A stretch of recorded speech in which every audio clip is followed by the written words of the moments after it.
নওগাঁর পত্নীতলায় তরুণ ব্যবসায়ী সুমনকে হত্যার প্রতিবাদে আজকে নজরুল বাস স্ট্যান্ডে ছাত্র জনতা মানববন্ধন করে এবং যান চলাচল বন্ধ করে দেয়। বিক্ষুব্ধ জনতা দীর্ঘক্ষণ রাস্তা অবরোধ করে রাখলে পত্নীতলা থানার ওসি এনায়েত রহমান এবং পত্নীতলা উপজেলার ইউনো আলিমুজ্জামান মিলন ছাত্র জনতার মানববন্ধনে উপস্থিত হয়ে আশ্বস্ত করেন এবং হত্যার ঘটনায় জড়িতদের দ্রুত গ্রেপ্তারের প্রতিশ্রুতি দেন।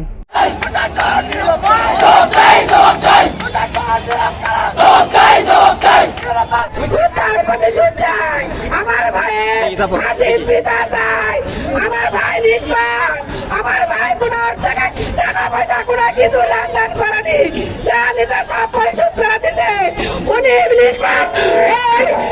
কিছু করে ফলাফল দিয়ে আমার ভাই থেকে শাস্তিতে ফলাফল করেছে। এমন হত্যার প্রতিশোধ আমার ভাই হত্যার ভাসিয়ে দেয়, আমার ভাই ফিরে দেয়। আমি টাকা চাই না, আমি রক্ষার বদলে রক্ষা চাই।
Bye.